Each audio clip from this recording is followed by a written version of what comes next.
अब इसी पीएमटी के फार्मूले को थोड़ा सा और आगे डिस्कस करते हैं, और मुझे ये देखना है कि अगर मैं एक गाड़ी की मंथली इंस्टॉलमेंट 10,541 रुपीज़ 0.67 पैसा जो है वो मैं पेमेंट कर रहा हूँ, तो कंपनी या बैंक जो है वो बेसिकली इसमें से कितना अमाउंट मेरा ओरिजिनल फिगर में से माइनस करेगी और कितना पैसा जो है वो मार्कअप या इंटरेस्ट के अंदर जाएगा। तो इसके लिए हम लोग एक पूरा प्लान बना लेते हैं। मैं इसको दोबारा लैपटॉप की तरफ ही ले चलता हूँ ताकि समझाने के लिए एक छोटा और आसान प्लान बनाया जा सके। लैपटॉप जिसकी कीमत है for example 70,000 rupees, down payment 10,000 मैंने दे दिया, 3 इयर्स के लिए मुझे चाहिए। ये मेरे पास प्लान आ गया। अब मुझे इसका मार्कअप मंथली निकालना है, पीरियड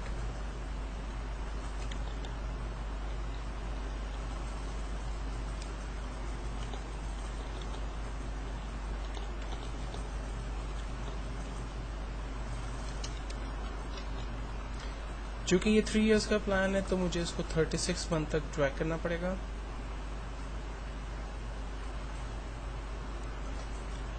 देन अब मैं इंटरेस्ट निकालने जा रहा हूँ, तो इंटरेस्ट के लिए फार्मूला है equals to IPMT bracket open. सबसे पहले पूछता है रेट बताइए। रेट है हमारा 22%, लेकिन ये 12 मंथ्स का है, कॉमा पीरियड। अब देखें यहाँ पर एक नई चीज आ गई है, पर का मतलब है पीरियड। तो हम पहले महीने का प्लान बना रहे हैं, इसलिए मैं दूंगा इसको 1, कॉमा नंबर ऑफ पीरियड, कितने साल के लिए आप लैपटॉप ले रहे हैं, 3 इयर्स के लिए, तो 3 को मल्टीप्लाई करते हैं 12 से, कॉमा प्रेजेंट वैल्यू, लैपटॉप की कीमत है 70,000 लेकिन आप उसमें से 10,000 पे कर चुके हैं, एंटर। आंसर आया। पहले महीने जब आप इंस्टॉलमेंट पे करेंगे तो 1100 रुपीज जो है वो आपका इंटरेस्ट में चला जाएगा।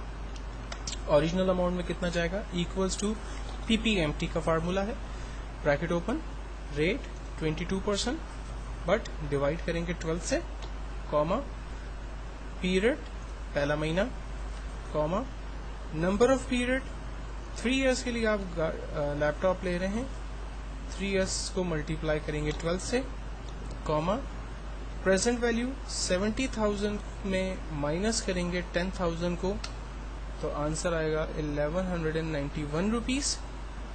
ये आपका पैसा जो है वो ओरिजिनल अमाउंट में जाएगा। जब हम दोनों को प्लस करते हैं तो हमें मंथली इंस्टॉलमेंट 2,291 रुपीज़ 43 पैसा का प्लान आ जाएगा। अच्छा, अब इस फार्मूले में थोड़ा सा एक प्रॉब्लम आएगा। अगर मैं इसको ड्रैग करूंगा तो ये रिजल्ट जो है वो गलत आएंगे, और उसकी सिंपल वजह यही है कि पहली दफ़ा जब मैं रेंज बना रहा हूँ तो आप देखें तमाम सैलरीज की रेंज बिल्कुल ठीक से बनी हुई है, लेकिन जब मैं दूसरी दफ़ा रेंज बना रहा हूँ तो आप देखें रेंज एक दफ़ा नीचे चली गई है। फिर जब तीसरी दफ़ा फार्मूले को ड्रैग किया तो रेंज और नीचे चली गई, जो कि गलत हो गई। तो अगर आप चाह रहे हैं कि वैल्यूज़ आपकी फिक्स रहें और फार्मूले में सेल एड्रेस जो है वो चेंज ना हो, तो इसके लिए फिर आपको फार्मूले की वैल्यू को या सेल एड्रेस को फिक्स करना पड़ेगा, और इसके लिए हमें कुछ और तरीका इस्तेमाल करना पड़ेगा। फार्मूला हम वही लगाते हैं, equals to IPMT bracket open, rate. अब रेट को बेसिकली रेट जो है वो थ्रू आउट 36 मंथ तक जो है वो मेरा फिक्स है, तो हम लोग इसको F4 करके फिक्स करेंगे। पहली दफ़ा जब मैं F4 का बटन दबाऊंगा तो आंसर आएगा $158, यानी उसने उस पर्टिकुलर सेल को जो है वो फिक्स कर दिया। जब मैं F4 एक और दफ़ा प्रेस करता हूं तो आप देखें आ रहा है $158, एक्चुअल में ये जो है वो कॉलम रॉ को जो है वो बेसिकली फिक्स कर रहा है। देन मैं एक दफ़ा और F4 प्रेस कर रहा हूँ तो आंसर आ गया $158, यानी ये कॉलम को फिक्स कर रहा है। और मैं एक और दफ़ा F4 कर रहा हूँ तो ये नॉर्मल हो गया। तो एक्चुअल में हमें सिंपल पहली दफ़ा F4 करना है, जिससे आंसर आएगा $158, यानी ये पर्टिकुलर सेल को फिक्स कर रहा है। अब इसको हम डिवाइड करेंगे 12 के साथ, कॉमा पर पीरियड 1, पीरियड हमेशा बदलेंगे तो इसलिए इसको फिक्स करने की जरूरत नहीं है, comma number of period 3 years. 3 years का जो सेल एड्रेस है ये हमेशा फिक्स होगा थ्रू आउट 36 मंथ के लिए, तो इसको भी हम फिक्स करेंगे, लेकिन इसको मल्टीप्लाई भी कर देंगे 12 के साथ।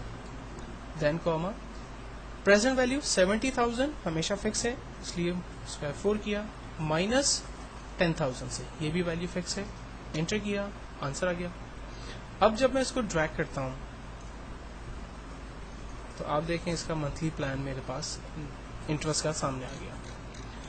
अब इसका बनाते हैं ओरिजिनल अमाउंट का program equals to PPMT bracket open rate throughout 36 month 22% ही लिया जा रहा है इसलिए इसको फिक्स किया, डिवाइडेड बाय 12 कॉमा पीरियड पहला महीना, इसको फिक्स करने की नीड नहीं है, नंबर ऑफ पीरियड 3 साल, इसको फिक्स करेंगे और मल्टीप्लाई कर देंगे 12 के साथ, कॉमा 70,000 को फिक्स करेंगे माइनस 10,000 के साथ, इंटर।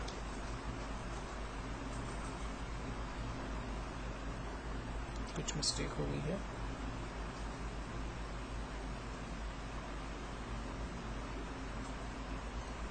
सॉरी यहाँ पर मल्टीप्लाई लगना चाहिए था,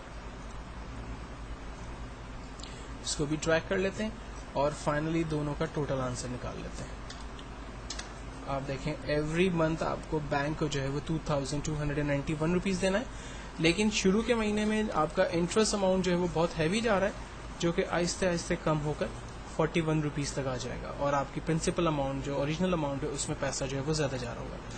तो एक्चुअल के अंदर कंपनी तो आपको सिर्फ ये मंथली प्लान बता रही होती है कि आपको मंथली जो है वो 2,291 रुपीज़ देना है, लेकिन अगर आप उनसे डिटेल मांगते हैं तो वो आपको इस तरह से पूरा प्लान बनाकर देती है। ये बैंक्स और कंपनीज और वो तमाम इंस्टीट्यूशंस जो कि आपको लोन पे चीज़ें जो है वो प्रोवाइड करती हैं, उन जगहों पर ये फार्मूले बड़े इंपॉर्टेंट यूज़ होते हैं।